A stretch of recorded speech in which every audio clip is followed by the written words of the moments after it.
And sometimes we may really feel that we have a number of obstacles, or our own mind may be unhappy. And so in those instances, it's very helpful to think of all the other sentient beings who also are unhappy or who have those same obstacles that we do.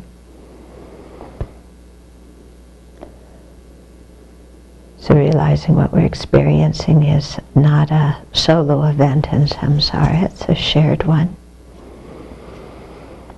And then also thinking that those obstacles and that unhappiness that we're experiencing is due to our own actions.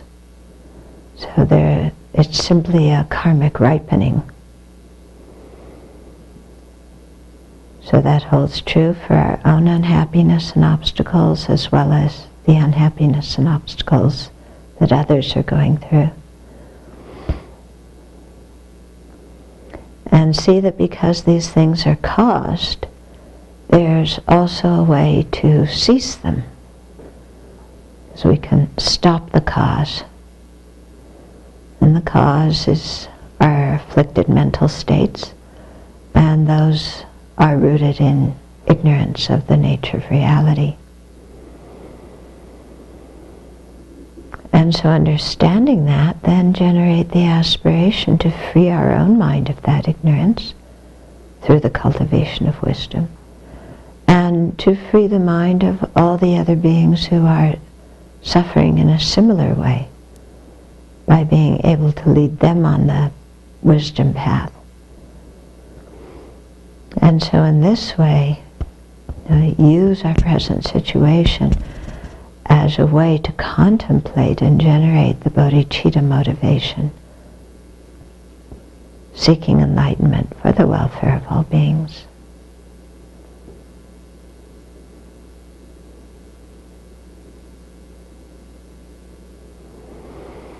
And to actualize that, then we'll listen to the teachings on the sadhana.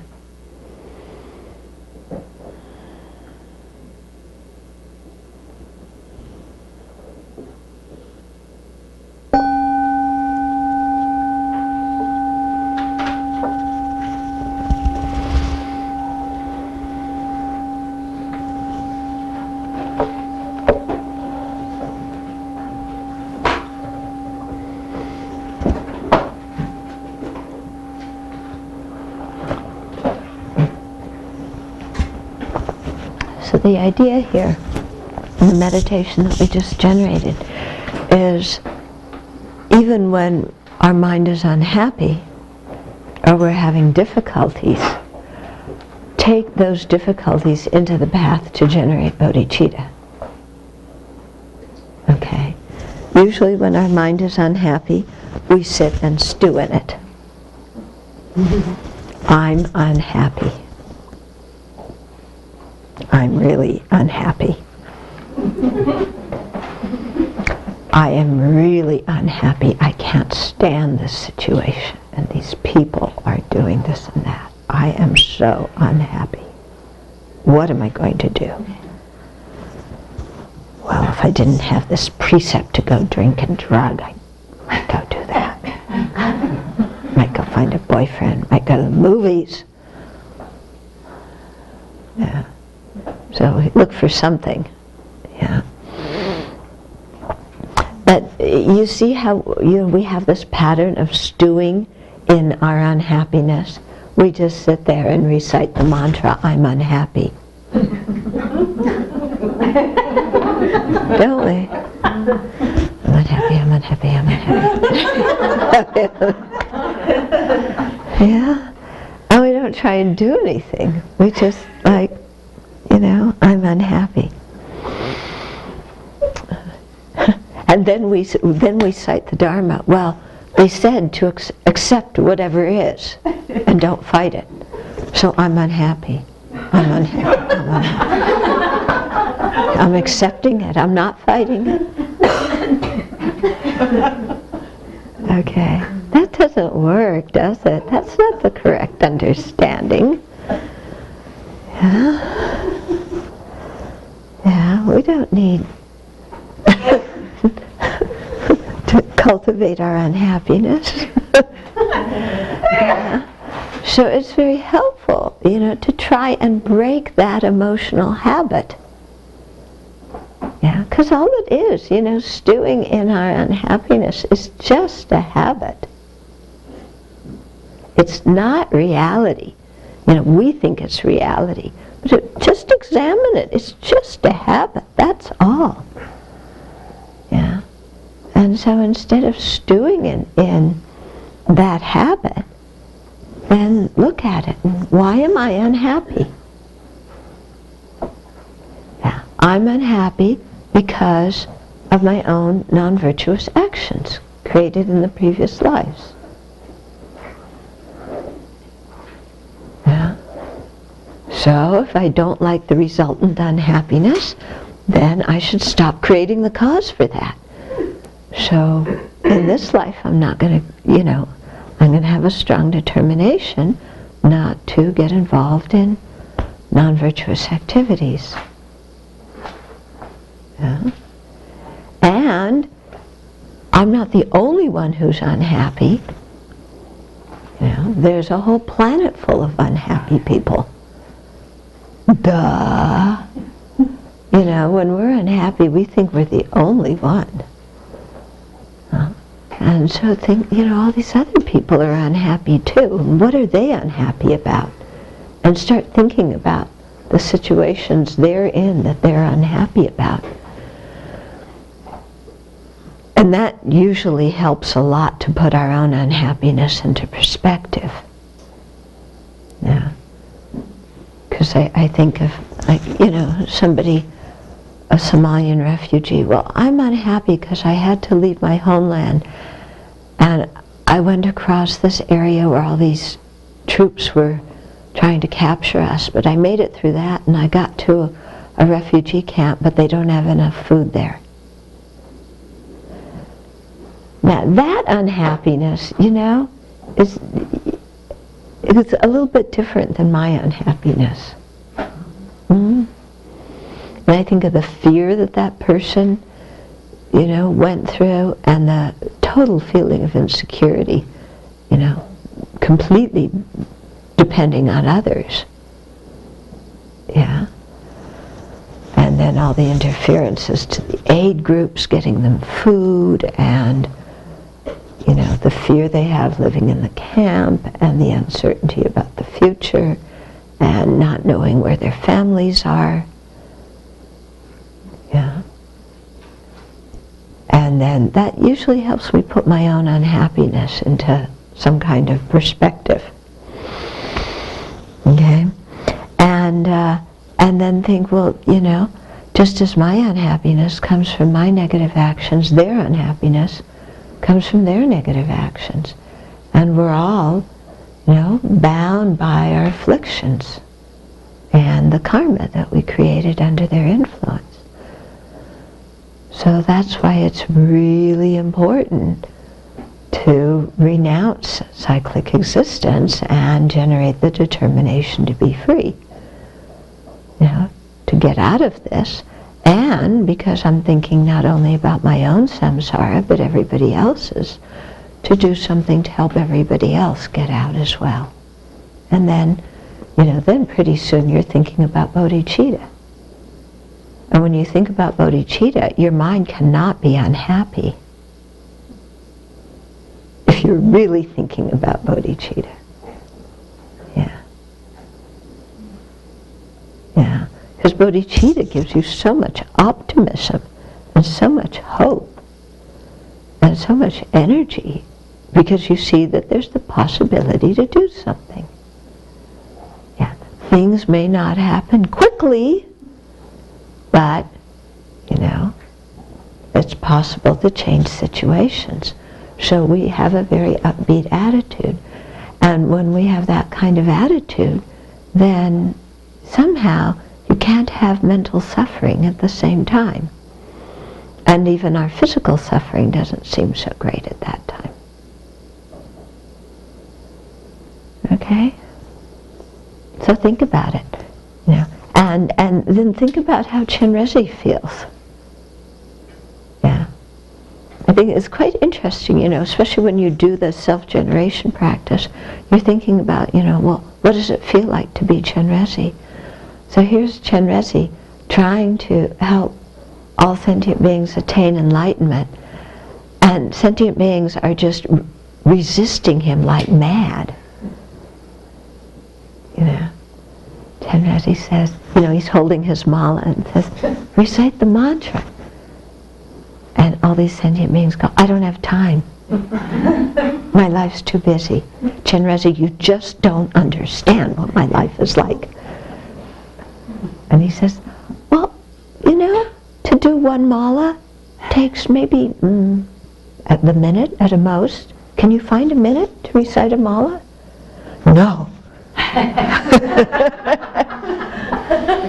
Then Chenrezig starts to bargain. Well, how about during a commercial in your favorite TV program? Can you recite a mala then? No. Okay. How about when you're waiting in line? How about a mala? No. Can't do it then. Yeah. How about when you get in your car before you drive somewhere? Say some Om Mani Padme Hum. No. Okay. Now, if Chenrezig were you, how would you feel dealing with sentient beings? Fed up, huh? Discouraged? But then you think, well, Chenrezig isn't fed up and discouraged. How does Chenrezig feel? He just keeps trying, one way after another. And eventually we go, well, okay, I can recite one mantra mala if you really want me to. Om Mani Padme Hum. But we start out like that, and then Chenrezig encourages us, and slowly we begin to change. Okay? So Chenrezig doesn't give up, and Chenrezig always has, a very positive attitude. Yeah, so we shouldn't give up on other sentient beings, and we also shouldn't give up on ourselves either. Saying it's too hard, or I don't have the ability, or whatever. That's not right. Yeah, because if we get discouraged and just say, oh, it's too hard, I'm suffering too much, I can't do it. And here's Chenrezig saying, yes, you can, try. Then what, in essence, are we telling Chenrezig? He's lying. Huh? He's lying. Yeah, we're telling him he's lying. And please get lost. Okay, now do you want to say to the Buddha that he's lying? Do you want to say to the Buddha to get lost? Because he's bugging you? Nagging you, pestering you to do one mala. God, worse than my mother asking me to clean my room, So think about it, do you want to have that kind of attitude towards the Buddha? Is that kind of attitude going to serve you? I don't think so. Okay? So, don't get sunk in your unhappiness. It's just a fleeting mental state. Yeah. And you're not the only one who has it. So, Lama Yeshe used to have an expression, come, come, go, go. So good things, come, come, go, go. Unhappiness, come, come, go, go. Yeah, don't concretize any of it, Grasp onto it, make it a big deal. Okay.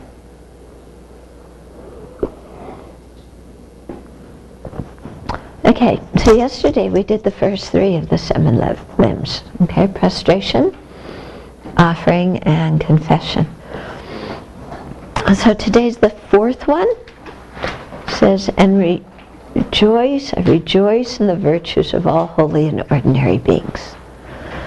Okay, so this is the mind that's opposite to jealousy. We're rejoicing at our own and others' virtues. So to rejoice, we have to look at the good qualities of ourselves and others. We have to look at the goodness there is in the world, at the virtue there is in the world, at all the help sentient beings are giving each other in the world. Okay, at all the things that are going right instead of all the things that are going wrong, at all the possibilities and opportunities and the good qualities. Okay, so to rejoice, we have to notice those things and feel happy about them. Okay, so whether it's our own good opportunities, actually with ourselves we're rejoicing in our own virtue, but with others rejoicing at their virtue and also their good opportunities. And think of all the virtues of the Buddhas and Bodhisattvas, all the goodness there is in this world, and let yourself feel happy about it. Okay? And I think that's very, very important, this practice of rejoicing. One of my teachers, whenever, he leads you in meditation, you come to the 7 limb prayer. After rejoicing, you stop and meditate. Yeah? And I think it's because he wants us to really see the goodness there is in the world and to feel happy about it. Yeah? And they say that when we rejoice in the virtues of others, if that person has more virtue than we do, then we kind of get half as much merit just by rejoicing, even though we don't do the same virtue. If they have equal virtue to us, we get the same as if we did the action. And if we have more virtue than the person who did the action, we get more merit just from rejoicing. So they say rejoicing is the lazy person's way to create good karma. Yeah. But rejoicing is very powerful, because on the other hand, if we rejoice in people's unhappiness, if we rejoice in their negativities, that also affects us. Yeah? Yeah, just watch, your reaction when you watch the 6 o'clock news and you rejoice in, they killed this one, or they did that thing to that one, or somebody cheated somebody, or somebody got punished for cheating, and I'm glad they got it. Watch what that does to your mind versus thinking about people's virtue and rejoicing in their virtue. Yeah, so it can, just those 2 things, what we rejoice at, negativity or virtue, really affects our mood very, very much. Yeah? And just like in a group like this, if you just spent a whole session thinking about the virtue of each individual in this group and rejoicing at it. Because it's due to the virtue of all of us together that we're able to share in the Dharma like this. A handful of us couldn't make the course happen. So we're sharing the accumulated virtue as a group, and how everybody's trying and everybody's, really working hard, and how everybody who came here, could have been lying on the beach somewhere, but they decided to give that up and come learn the Dharma instead. And isn't that wonderful? Or they could have not taken the time off of work and still be workaholics, but they decided that, it was worth their time and energy to take a week off and come and learn the Dharma. Okay? And so really rejoicing at what people here are doing, and just how everybody's living in precepts for a week. Yeah? So when you think about that, then your whole mind feels happy. And then you feel really engaged with the group and part of the group. Okay?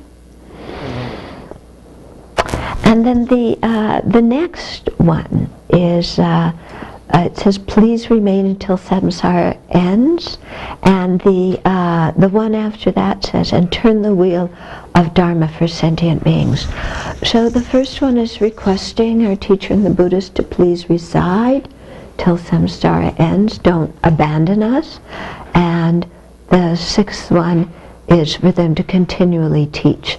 Sometimes these two are reversed in order, and the one requesting teachings happens first, and then the one for them to remain. Yeah? But both of them together, they're both forms of request to the Buddhas, please remain, and please teach. While you're remaining, please teach. Okay?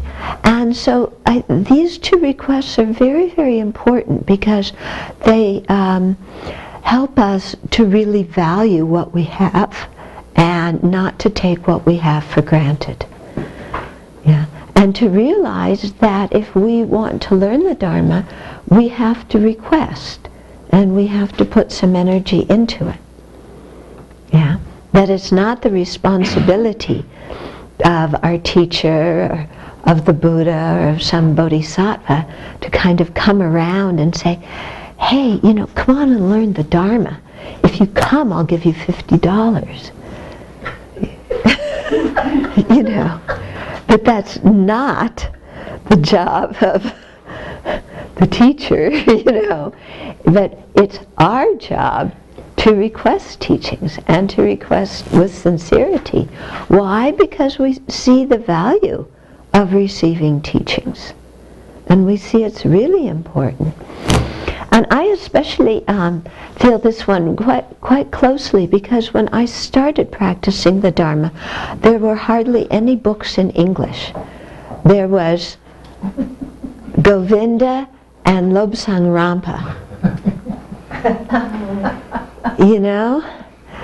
There was hardly anything in English about Buddhism to read. And the only way I could learn is from my teacher's oral instructions. Yeah? And so to, receive oral teachings was incredibly important. I couldn't just sit around and read a book. And then even if there were books, sometimes the translation wasn't very good. Yeah? And you couldn't understand what was going on. There were a lot of foreign words, or something was mistranslated, or who knows what. Yeah? And so really seeing the value of oral teachings, from a human being who's sitting in front of you, is, it's very, very precious. And I remember I was a nun, maybe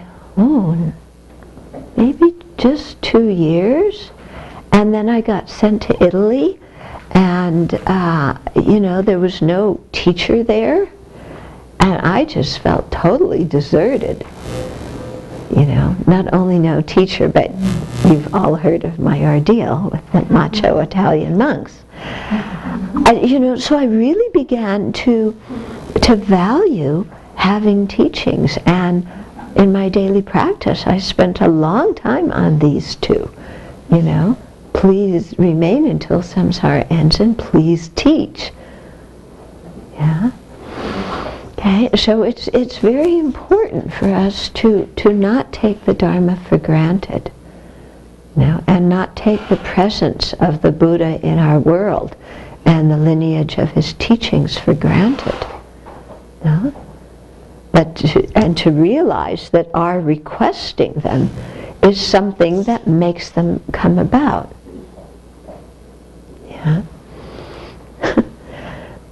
I remember once, because sometimes in Dharamsala they'll have these different pujas, and they were having a soak ceremony, I think it was to Guru Rinpoche, and really requesting Guru Rinpoche again to teach and teach, Guru Padmasambhava to teach, and one little monk, I think, asked one of my teachers, how come we have to do this prayer so many times? We asked him once already.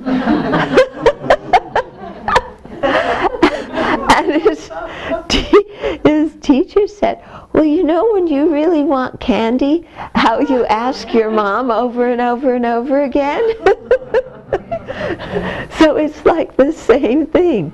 You have to ask over and over again. Yeah? To show how important it is to you. Yeah? And then of course in the puja, in the soak ceremony, you're making offering. Yeah? You're not just coming and, okay, I want teachings. I want teachings. I deserve teachings. You're the teacher. You're my employee. Come and give them. That's not the proper attitude. And we have often so much a consumer attitude regarding teachings. They've got to be at the time I want, for the length I want, taught in the way that I want. Yeah. And then I'll decide if I'm going to go. If the teachings are advanced enough for me, if they're really going to benefit me. Yeah, because we're good consumers, aren't we? Yeah, it's all got to be on our terms. And then, we complain to customer service if it's not. These teachings are too long. Yeah, the teacher doesn't speak English, or they speak lousy English. Or the room's too cold. Or you people dress funny, or you people do this weird, or you should do this, you should do that. Yeah. Because we're consumers. Yeah. But that's not the mind to bring to the Dharma. It's not, we're not consumers when it comes to the Dharma. You've probably heard the old Zen stories about the people who want the Dharma, who go sit at the monastery gate for a long time, meditating, making requests before they're even let in. Okay? So, to have that kind of mind of, this is something very precious, and I have to show how earnest I am. It's not I come here and demand, but I come here and request. Mm-hmm. And then, if I receive teachings, then, I value them. Mm-hmm. Yeah, so, sometimes it's helpful to our practice to have to go through some hardship in order to receive teachings. Yeah, because then we really value them. Yeah, otherwise it's like, yeah, teacher's always here. I'll go later. Yeah, Dharma's always here. Don't feel like doing it now. Yeah. Or why do I have to travel so far?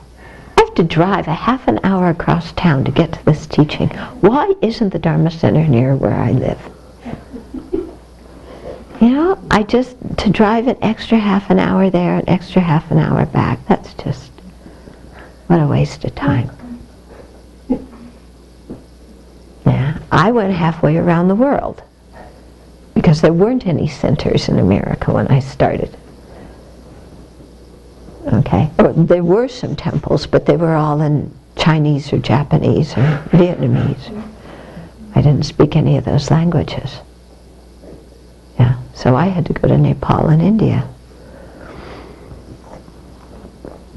And the food there was not like we're eating here. Let me tell you. And there weren't any hot showers. Okay. So, I think it's important that we value the Dharma. And then the last branch is I dedicate all the virtues of myself and others to the great enlightenment. Okay, so again, we're rejoicing at our own and others' virtue, and we are steering how we want them to ripen. Okay, we don't want them simply to ripen in some temporal happiness that comes and goes. We want them to ripen in long-term happiness, you know, in terms of our own spiritual realizations and our ability to lead others to those same realizations. Okay? So they say it's important to dedicate our merit, because if we don't, then it's quite possible that we get angry or we generate wrong views, and then that destroys the merit. Okay? So just like, you know, when you get your paycheck, you take really good care of your paycheck, don't you? You know, it's like, I got my paycheck. Here's my paycheck. You know, I put it away very carefully. I don't just, you know, leave it out there for somebody else to walk by and pick it up. You know, it's my paycheck, my precious paycheck. You know, I go to the bank as soon as possible, deposit it with prayers. May I have everything I want. You know? But our merit, it's like, well, what's merit anyway? Yeah?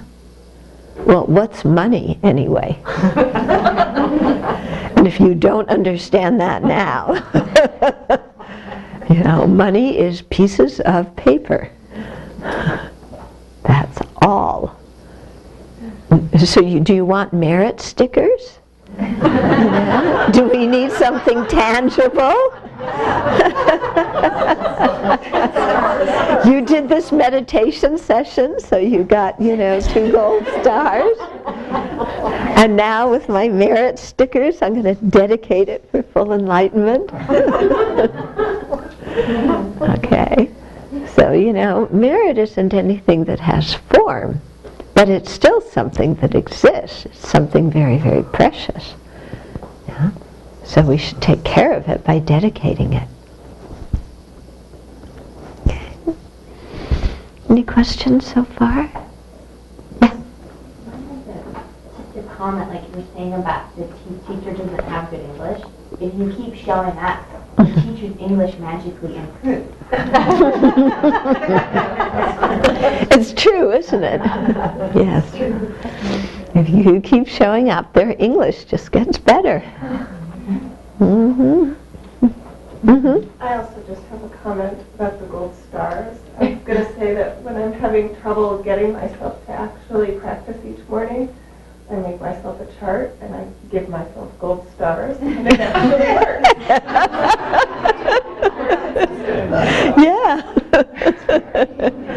Good. Yeah, whatever works, however, you know, whatever you need to do to get yourself to practice.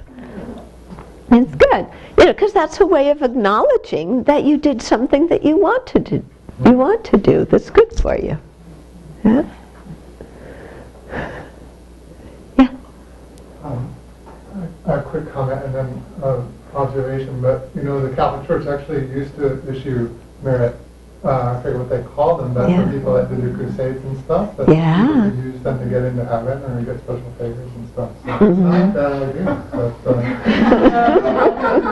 you know, on the rejoicing, I was just sitting here when you were talking about, oh, there's all kinds of good things going on in the world and things to rejoice at, and my mind said, you know, what news channel is she watching? You know, Your what? What news channel is Venerable watching? You know? And it occurred to me like how valuable it would be to have like a virtuous news network, you know, on the web, like a place that you could go that just actually reported on virtuous things happening in the world every day, that you could just rejoice at, to kind of like as an antidote to, you know, all the other news websites that you're looking at that are all about non-virtue and, you know, criticism and everything like that. Even the Buddhist news network, you know, it's mostly like controversies and, you know, this, you know, things that are going on in the Buddhist community in different parts of the world that are not good, you know. It's really amazing how we focus on non-virtue. Right. Well, we get a buzz off of it. Oh, look at all those bad things somebody else is doing. I must be better than them. Yeah. Actually, there is a site that's dedicated to good news. Well, Yeah. I think it's called the Good News Network, Yeah. or something like that. Yeah, if you do a search for good news, okay. it should come up. Yeah. Really, there is. Yeah. But even in the regular channels, you can find just illustrations of people trying to help each other. Yeah.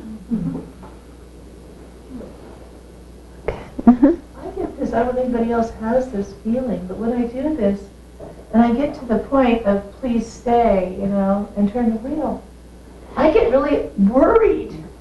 I mean, I don't just get a little bit concerned. I mean, I get worried. Then I really kind of see this karmic thing, like if the Chinese hadn't invaded Tibet, would Buddhism have survived in the West? It wouldn't have come to the West in the same way that it did, because, in the Indo-Asian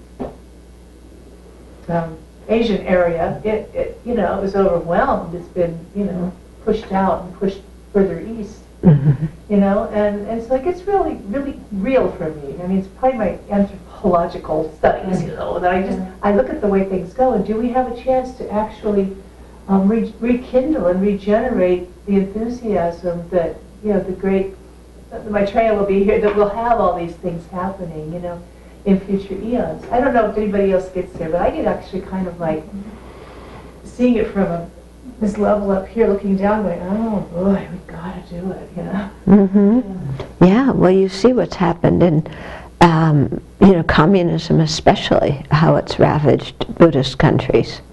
Yeah. Yeah. And then it makes us concerned. And then that should make us really want to practice. I had an opportunity to rejoice recently. I'm a member of a kind of like a mailing list, Discovering Buddhism at Home. It's on the internet. And there was this whole long discussion by people who did not have teachers even in the same state that they live in. Okay, what do I do? Where do I go? I don't want to practice alone. And there were several people that had this problem that were responding on this list, and I just was like, wow, I am so lucky. I am so fortunate. And there were a lot of go to another traditions center, or my response was go to retreat. Yeah. Yeah, make an effort to go to where your teacher is. Yeah. And now it's, with things online, it's so much better than in previous years. I mean, nothing replaces being there, and practicing with a group, with a teacher. But if you can't do that all the time, at least now, I mean, there's things online that you can relate to. You're teaching. Yeah. You need to thank all the webmasters. Yeah. Yeah. There's a lot of people who put a lot of time into making the websites. Okay, other questions? Yeah. I have a basic question again. Uh-huh. Yesterday you talked about that there would be 10 Buddhists, and we've had 5.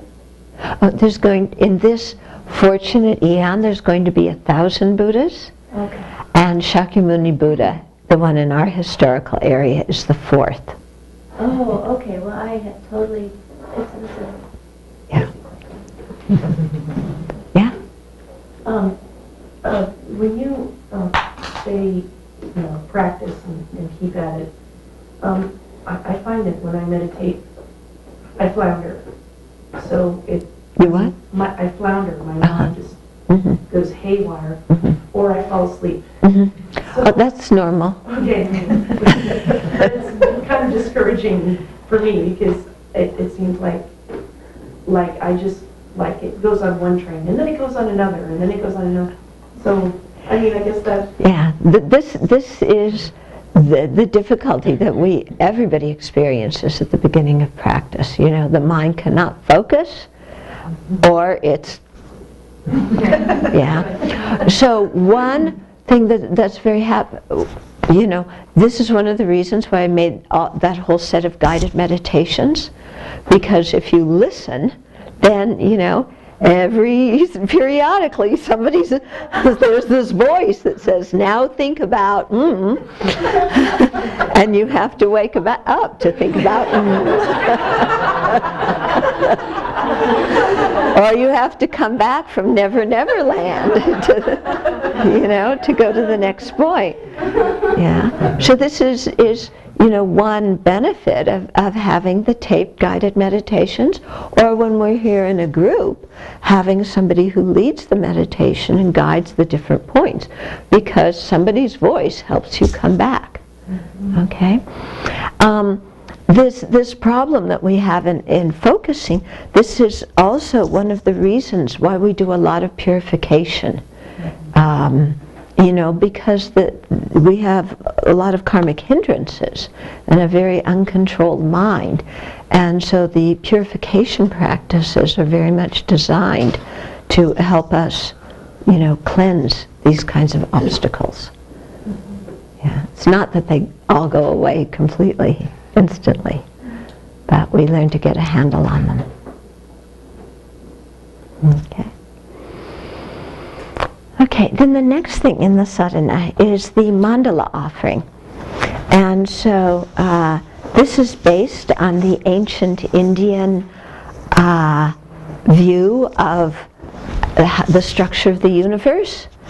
So a flat world with Mount Meru in the center, 4 continents, 2 subcontinents around each continent, and then, different levels on the mountain with different offerings and goddesses and special, things that they have. And so the meaning of it is that you take everything in the universe and offer it. So, you don't have to take this all literally and get really stuck on it, but think of everything beautiful in the universe, especially the stuff you're attached to, and put it in the mandala and multiply it and make it even better quality and more beautiful, and then offer it. And there was a book I was reading where somebody was describing the preliminaries, and he wrote a new kind of mandala offering. I need to, let me try and remember. I'll see if I saved that, and I'll read it to you. But it was very interesting, kind of a Western version of the mandala offering, to make us really think of what we value in life. So not only material things, okay, but also the conditions we value, or the people we value, and putting them in the mandala and offering them, and offering everything we're attached to, as well as everything we have aversion to. And so the idea is really this thing of giving and giving up and taking delight in giving. So transforming the mind from, what can I get out of it, to what can I give, which is a very important transformation that we have to go through. Because as long as we go through life with what can I get out of this, we're never going to be happy, because we're never going to get everything we want, and we're never going to get enough. Whereas if we go into situations with what can I give, then there's always an opportunity to give. And then we feel quite fulfilled. So often at the beginning of courses, when people come here, I ask them to think about not only, what they want to get out of it, but what they want to give to the course. Yeah. What's the proper way to think about offering your aversions? Okay. It seems easy to do. Yeah. Here, Buddha, take this person. I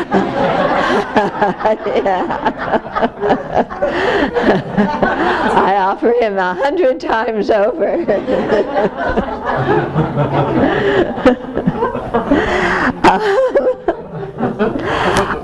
the idea is that we take even the things we're adverse to and we imagine that they become something beautiful. Okay, and offer them. Okay. But it's, so, if there's somebody you're really attached to, it's helpful to put them in the mandala and think that, they'll be better off under the Buddha's protectorship rather than my possessiveness. Yeah? Or if there's something very beautiful that you're attached to, offer it. If there's something you need in your practice, then imagine it. Okay? For a long time I visualized monasteries with people practicing diligently and living in harmony, and you just visualize it and offer it again and again, So also, think of the things that are good situations that you value and you see as worthwhile. And visualize, Doctors Without Borders having, so many doctors and clear entryways to get to the people they need to serve. And so anything, visualize Chenrezig Hall and offer it. So you say offer things that you need somehow? Yeah, for your Dharma practice, Okay.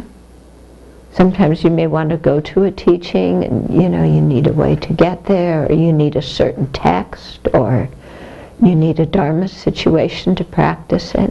Then you imagine that and also offer it. Okay? And then the second verse of the mandala offering, also involves offering our body. And so imagining our body it gets transformed into the universe and offering it.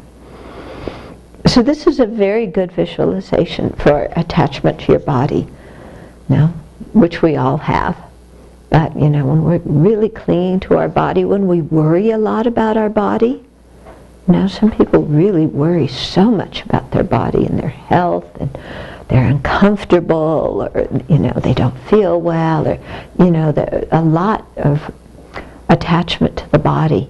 Then imagine the body, your skin becomes the golden ground, and your torso is Mount Meru, and your ears and eyes are the sun and moon and the victory banner and parasol, and your intestines are the 7 rings of golden mountains, and your blood and lymph are these beautiful seas, and and all your inner organs become clouds of beautiful offerings. And so you just imagine deconstructing your body and transforming it into this beautiful world with everything beautiful and good in it. And then you offer that to all the Buddhas and Bodhisattvas and think that they experience great delight and great bliss from receiving it. Okay? So it's very good for cutting down attachment to our body. Because we just give it and give it and give it.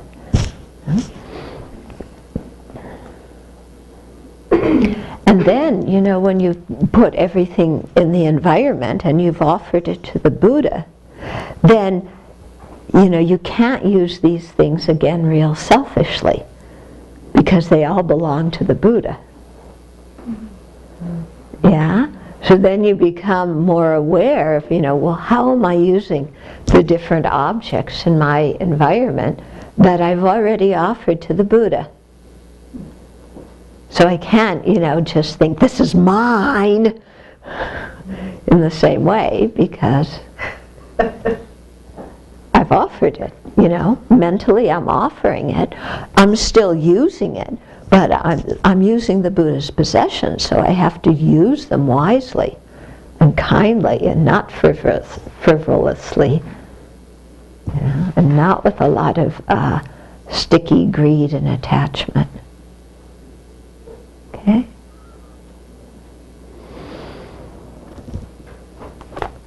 Okay. So I think that's it about the sadhana for today. Please think about this, in your meditation sessions.